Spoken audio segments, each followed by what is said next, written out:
Di kota ini, tubuh setiap penghuninya seolah telah diprogram untuk terbiasa mengejar atau dikejar oleh waktu. Telinga penghuni di kota ini seolah telah diprogram untuk bersahabat dengan deru mesin pabrik, umpatan pemakai jalan, pun supir angkot. Kemacetan, berdesakan di komuter lain, atau Transjakarta adalah sarapan dan makan malam bagi setiap penghuni kota ini yang mengais rejeki di Jakarta. Begitulah kota ini bagi kami, kota perantau, kota para pekerja. Kami pikir Bekasi akan terus seperti ini. Sampai akhirnya kami harus bertemu pandemi yang menghalau kami dari jalanan, dari riuhnya suara deru mesin dan kendaraan, dari kerumunan orang di komuter lain. Bahkan pandemi ini mampu menghalau kami dari rumah ibadah. Kota yang berkalang riuh ini akhirnya harus masuk dalam sunyi. Bahkan slogan sebagai kota patriot tak berarti kami tak diserang ketakutan. GKJ Bekasi Timur adalah bagian dari kota ini. Dan artinya ada panggilan perutusan yang harus kami kerjakan.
Ide awalnya memang yang pertama-tama memang bagaimana gereja bisa melakukan sesuatu di tengah-tengah pandemi ini untuk membantu warga jemaat. Itu yang pertama sebenarnya, untuk mencukupi kebutuhan di masa tanggap darurat, yaitu yang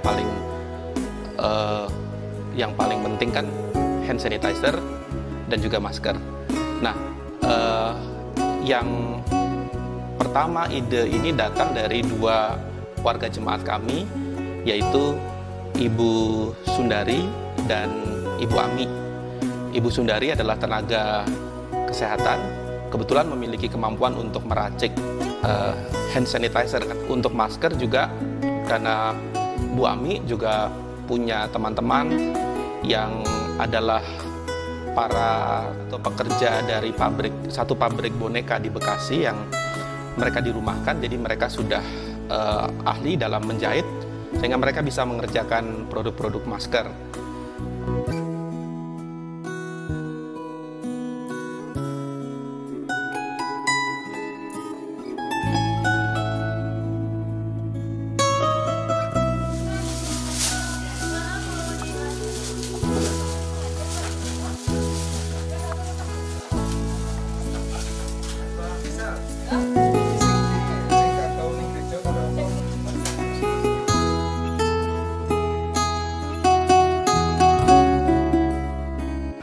Ide awal dari sembako ini, kita melihat dari pertama dampak dari COVID-19, terutama dalam perekonomian.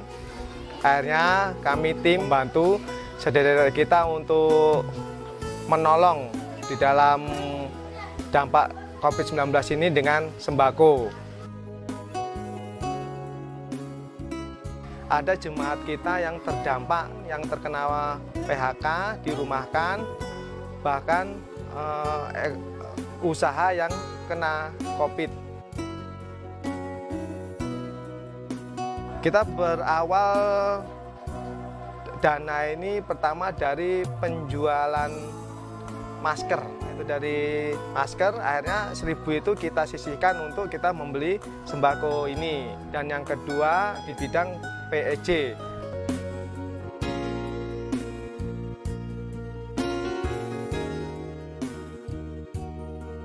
Ketika kami akan memulai pelayanan ini di masa pandemi ini, pertanyaan besar yang terlintas adalah mampukah kami melakukannya? Sanggupkah kami melakukan ini semua? Sampai pada akhirnya kami mengingat sebuah kisah di dalam bacaan Injil, kisah mengenai 5 roti dan 2 ikan. Di sana dikisahkan mengenai keraguan murid-murid Yesus saat itu ketika mereka harus memberi makan 5.000 orang, sedangkan yang mereka miliki hanya 5 roti dan 2 ikan. Tetapi rupanya di tangan Tuhan yang Maha Kuasa, apa yang kecil itu menjadi banyak dan itu mencukupkan 5.000 orang yang saat itu mengikuti Yesus.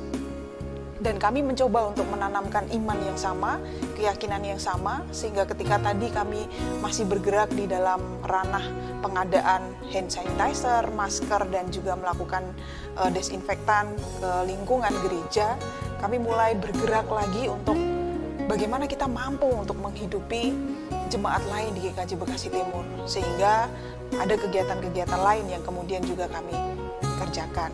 Dengan semangat 5 roti dan 2 ikan, kami meyakini bahwa Tuhan akan mencukupkan segala kebutuhan orang yang percaya kepadanya. Demikianlah spirit pelayanan kami. Kegiatan awal kami sebenarnya mengkoordinir sembako bagi jemaat yang terdampak pandemi COVID-19. Dalam hal ini kita perlu menyiapkan dana untuk sembako tersebut. Namun kita harus melakukan sesuatu di mana tidak selalu tergantung kepada persembahan dari gereja. Kemudian ada teman pernah bercerita bahwa di kelompoknya mempunyai program gotong royong, di mana mereka menjual makanan seminggu sekali. Dengan hal ini mereka bisa menghidupkan perekonomian di lingkungan mereka. Jadi tidak hanya menjual makanan, tapi juga ojek-ojek yang mengantar makanan pun bisa terbantukan dengan penghasilan yang didapat saat mengantar makanan. Lalu kami mencoba untuk membuat sesuatu yang lebih besar dari contoh di kelompok teman-teman tersebut. Kita melibatkan banyak orang lagi dengan melakukan pemberdayaan ekonomi jemaat atau PEJ. Kita mengajak orang-orang yang biasa jualan makanan, yang memang pandai masak makanan, kemudian juga orang-orang yang bekerja sebagai ojek dan sebagainya untuk bergabung dalam PEJ ini. Ide dasarnya adalah ketika kita membeli makanan dari mereka, tak hanya melariskan dagangan makanan, tapi juga menghidupkan driver ojek.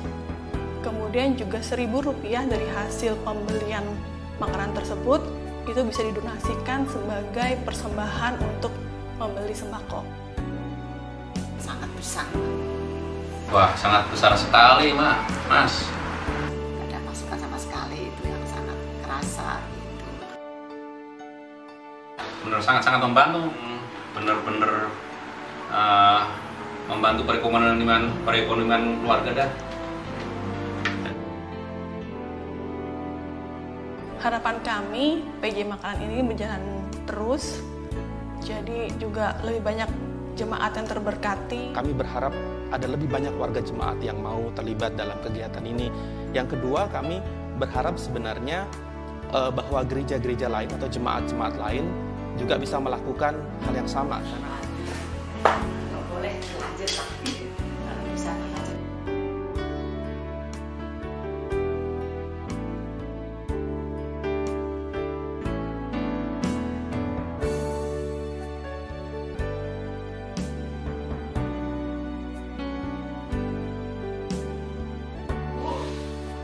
Nggak pernah ganggu.